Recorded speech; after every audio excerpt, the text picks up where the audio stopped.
Elle a pris soin de monter à bord d'une finisseuse pour lancer les travaux de pose de l'asphalte sur l'avenue Manika de Kolwezi. Accompagné du ministre provincial des infrastructures Paulin Kalao, Fifi Masuka Saini a été rejointe sur le chantier par les députés provinciaux Roy Kaumba et Jean-Marie Kasséa Chingambo. L'obscurité de ce premier jour de novembre 2021 n'était pas un obstacle pour la femme numéro 1 du Lualaba. Cela sous-entend que la joie de Masuka est de donner à ses administrés ce qu'il leur faut pour vivre dignement.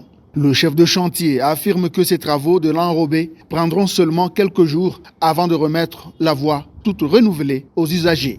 Nous sommes en train de poser les enrobés. Donc la couche de roulement, c'est la phase finale. Donc nous revêtons notre chaussée. Nous prenons toute cette semaine pour pouvoir terminer la première partie jusqu'au PK 0+275. L'engouement était vif tout autour, comme pour dire que la symbiose entre Masuka et ses administrés est tout à fait naturelle.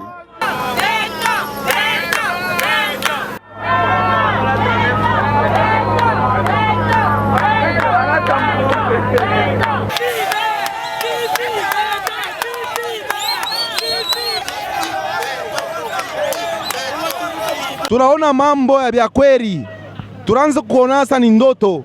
Mais hapa tunavive realite, tunatembea tunaona. Mimi natembea partout, mimi nashutuka. Kolwezi tunaanza kuona image Sud Afrique.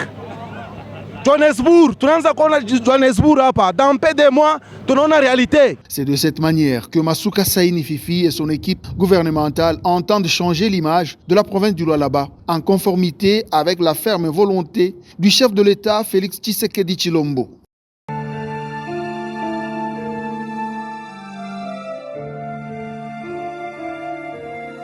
Chers Lualabaises et Lualabais, je viens vers vous ce jour avec un message important, celui de vous exhorter au maintien de gestes barrières et mesures d'hygiène telles que recommandées par des autorités tant nationales que provinciales. En vue de limiter la propagation de la pandémie à coronavirus, ces gestes sont entre autres les lavages réguliers des mains au savon, la distanciation sociale, les ports corrects de cache-nez en tissu ou chirurgical, l'éternuement dans les creux du coude, éviter de se serrer la main à les accolades. Tous sommes frappés d'une manière ou d'une autre par ce virus mondial. La pandémie est réelle, prenez soin de vous chaque jour.